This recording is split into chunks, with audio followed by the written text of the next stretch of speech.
Can you give me your age and your location? Absolutely. Hello, my name is Angela. I am in New Orleans, Louisiana, and I'm 32 years old, born in Cameroon, West Africa. I grew up and I was raised there as well. I disagree that Africa Christianity is a white man's religion for many reasons. One, uh the Ethiopian Bible is the oldest, and there's a It's not Ethiopian though. eunuch that's mentioned in the Bible. And I'm sorry, may I? No, No, no, no, you no. go Go ahead. Go ahead. Go ahead. ahead. Go And just to ahead. be Okay. just to be clear, just to be clear, because I think we were confused at the beginning. You disagree that Christianity is the white man's religion. Yeah, I disagree. It's not a white man's religion. There were Christians in Africa before colonization. There's a Berlin conference that happened in Germany where Africa was divided as a piece of pie based on the resources. That's where colonization came in. But pre that, there were Christians in Africa. I lived in a village for 4 years, no electricity, and that physical darkness symbolized the spiritual darkness that was happening there. There are people that, and I know that this is a very nuanced conversation. There's so many layers to it.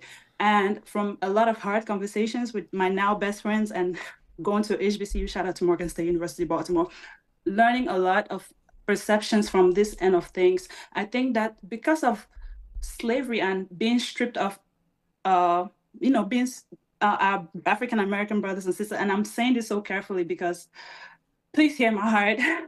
Because of, I'm saying with all the empathy and all the love in my heart, because of that being stripped away and not having your knowing who your grandparents were, there's a lack of identity there that people feel the need to want to dig back to their African roots to find out that sense of identity. And unfortunately, as someone who, if you've not lived in Africa, I'm telling you that African spiritualism, there are people killing their family members for to inherit the land that their brothers own, or people doing all kinds of witchcraft, killing family members and loved ones. I mean, there's a dark side to it. So I think that idolizing, let's go back to our roots. No, we've seen it. I've seen it. And I don't want to go back to those roots. It's evil. People who I mean I don't want to hold up, but I just want to say that there's a glorification for let's go back to our roots, African spirituality. But no, as someone who lived in the village, I know my sister who came here earlier, she has a different experience. I have a different experience. And I've seen it firsthand how people are evil to their own loved ones because of a piece of land or piece of car or killing people for small things that are so worthless. So I get it. The lack of identity makes people want to go that void in there. You want to find out who your great grandparents were, where you were born.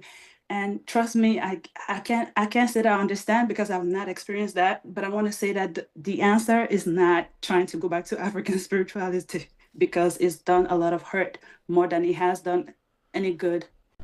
And I'm glad, an actual native African spoke on these things because usually the ones who actually experience these traditional religions usually don't really have too much good things to say and they happily embrace Christianity.